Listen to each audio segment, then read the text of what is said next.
Ciao amici, oggi metto a confronto due terminali che ho per le mani. Vi parlo di Poco F4 e di Motorola G42.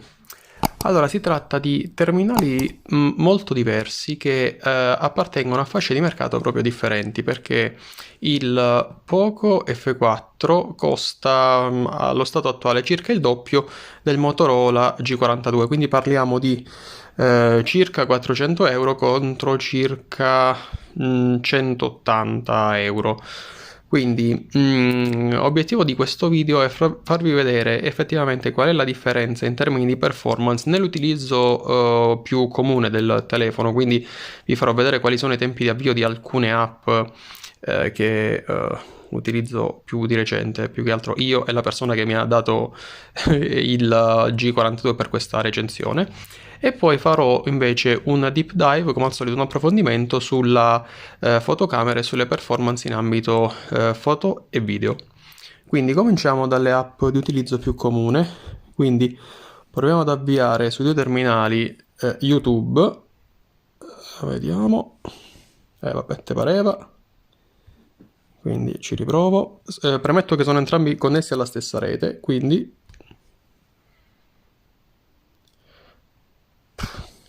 differenza zero secondo me. Poi continuo avviando il Play Store, un pelino più veloce il Poco, ma di nulla.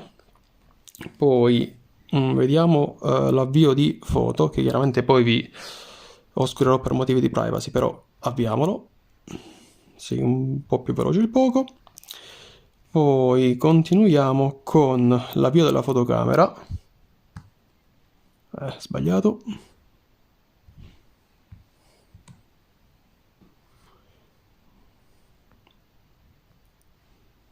Ci riuscirò prima o poi.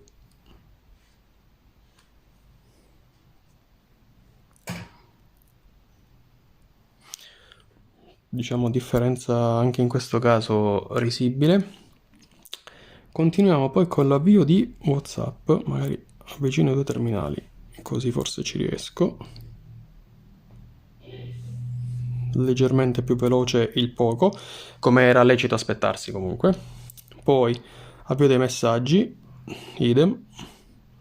E di qualche decimo sempre un po' più veloce il Poco.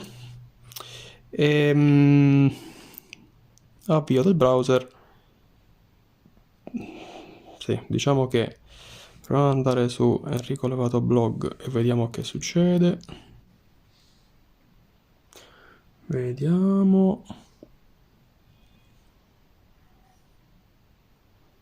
E in questo caso è scattato prima il Motorola rispetto al Poco.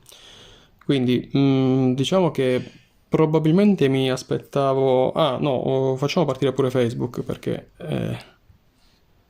sì. Vince il Poco come ci aspettavamo. Direi che in generale tende a essere più veloce il Poco, tranne per alcuni casi che abbiamo visto.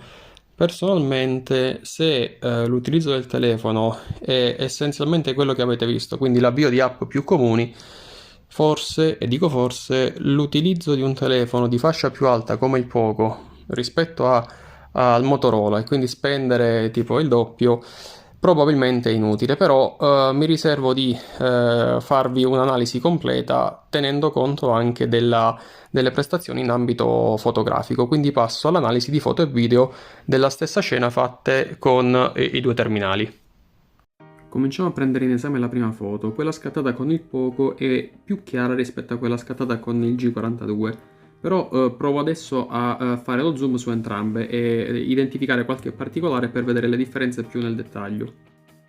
Facendo un po' di zoom si nota come la foto fatta con il Motorola sia molto più rumorosa, basti vedere le scritte sulla vetrina e anche i dettagli del portone che sul Motorola sembrano un tutt'uno, mentre nella foto fatta con il Poco sono un pochino invece identificabili. Passiamo adesso alla foto di un buco sul muro e anche in questo caso per mettere in luce le differenze farò un po' di zoom.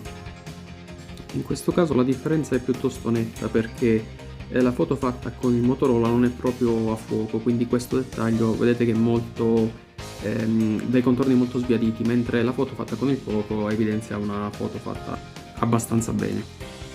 Passiamo ad un'altra foto. Qui vediamo come il blu sembra più intenso sulla foto fatta con il fuoco, mentre il verde è più intenso nella foto fatta con il Motorola G42. Anche in questo caso vediamo che succede ingrandendo un po' entrambe le foto. Purtroppo ingrandendo la differenza è palese, perché in questo caso la foto fatta con il Motorola non è proprio a fuoco, mentre con il poco ingrandendo si riesce addirittura a leggere il numero della targa di questa Golf. Con il Motorola addirittura si fa quasi difficoltà a riconoscere una Golf. Passiamo adesso ad una foto di interni. In questo caso è un angolino buio e dove vedete che le due foto risultano abbastanza diverse, in quanto il Motorola mi sa che ha usato la modalità notte, quindi ha sparato un po' tanto sui colori, sul chiaro nella foto.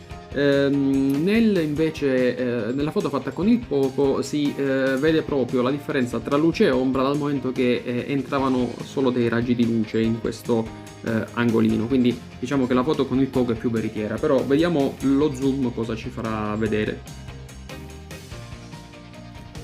Ho provato a fare uno zoom sulle alette del forno a microonde. Come vedete nella foto effettuata con il Motorola c'è molto più rumore, mentre nella foto fatta con il poco le alette sono più distinguibili.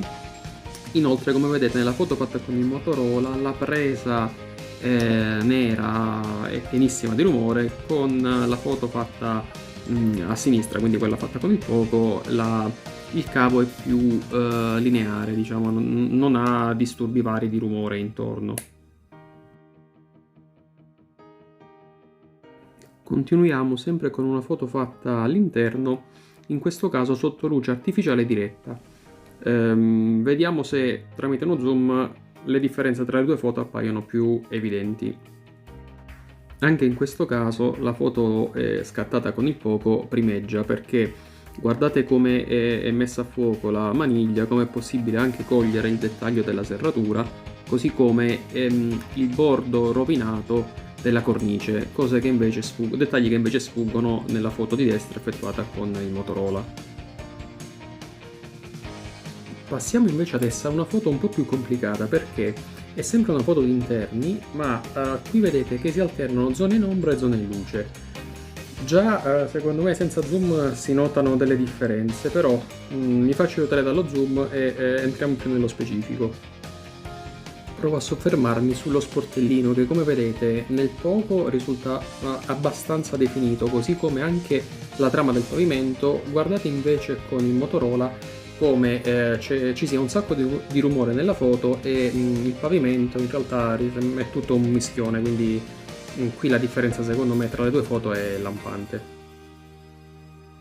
Nell'ultima foto ho messo come al solito una foto impossibile, perché si tratta di un bagnetto totalmente al buio e ho cercato di mettere in evidenza quanto i due terminali riuscissero a tirar fuori i dettagli quando davvero non si vede niente nemmeno ad occhio nudo. Entrambi hanno utilizzato la modalità notte e, come vedete, qualcosina in più l'ha tirata fuori il poco rispetto al Motorola, e ho messo anche quella bottiglia che vedete che è colorata di giallo nella speranza che i telefoni riuscissero a tirar fuori anche quel colore. Vabbè, non ci sono riusciti, però anche in questo caso appare evidente come la foto del poco sia superiore. Non faccio lo zoom perché si tratta davvero di foto che non hanno molto, non ha molto senso zoomare. Allora, passando ai video, ho impostato in entrambi i telefoni la stabilizzazione, quindi vi faccio vedere un po' qual è la fluidità. Io sono fermo e mi sto girando intorno allo stesso asse, senza però muovermi, quindi senza camminare, senza creare sussulti. Quindi sto solo ruotando il busto per farvi vedere qual è la fluidità dei video, premesso che in questi casi con la stabilizzazione attiva gli fps diminuiscono, con il poco sono 30, col Motorola non sono riuscito a capirlo, però questa è la resa. Adesso invece mi fisserò su un punto, su una macchina che è qui di fronte, e camminerò per farvi vedere qual è l'azione in entrambi i terminali. sto camminando.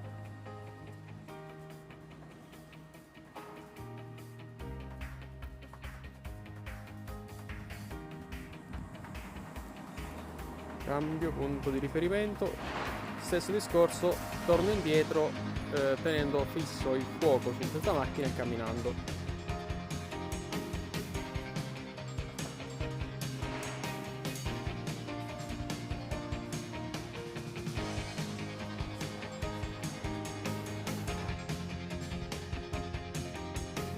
Allora amici, io provo a tirare le somme rispetto a quello che vi ho mostrato. Per come la vedo io, quindi mio personalissimo parere, se l'utilizzo che bisogna fare del terminale è quello di solo utilizzo app classiche, quindi Facebook, YouTube e roba di questo tipo, e anche in termini di multimedialità è necessario un telefono che sia in grado di fare delle foto senza troppe pretese, e soprattutto anche alla luce di un budget limitato che si ha a disposizione, quindi meno di 200 euro, credo che il G42 sia ottimo e optare per un telefono come il Poco F4 sia sprecato. Perché? Perché il Poco F4 primeggia per quanto riguarda di sicuro le foto. Abbiamo visto anche che il video è più stabilizzato e riesce anche a raccogliere più dettagli. Soprattutto fate caso a quando mi fisso sulle macchine che sono ferme, e le macchine risultano molto più definite nel Poco rispetto al Motorola. Considerate pure che per foto all'interno di edifici e comunque con luce artificiale o comunque con pose che alternano zone di luce e ombre, le foto del Poco sono sensibilmente più definite e di una qualità decisamente maggiore. Per quanto riguarda invece le foto fatte con luce all'esterno, quindi con luce naturale, non vengono male anche con il Motorola. Chiaro che il Poco costa il doppio, il Motorola quindi è chiaramente indicato a chi cioè è lecito avere meno pretese nell'acquisto del Motorola. E cosa che però sottolineo è che se non avete troppe pretese in ambito multimediale, il Motorola non si fa mancare assolutamente niente, e credo, quantomeno per la ricerca che ho fatto, nella sua fascia di prezzo, quindi intorno ai 160-180 euro, il Motorola ad oggi è il telefono migliore che ci sia sul mercato, perché vi ricordo che è dual SIM con anche possibilità di estendere la memoria con scheda SD esterna, quindi spero di esservi stato utile in questo confronto e troverete in descrizione i link per l'acquisto di entrambi i terminali, oltre al canale Telegram al quale vi invito ad iscrivervi perché pubblico lì un po' di offerte che trovo in rete. E al solito, se avete dubbi, suggerimenti o altro, lasciatemeli nei commenti, vedrò di rispondervi appena possibile. Ciao a tutti!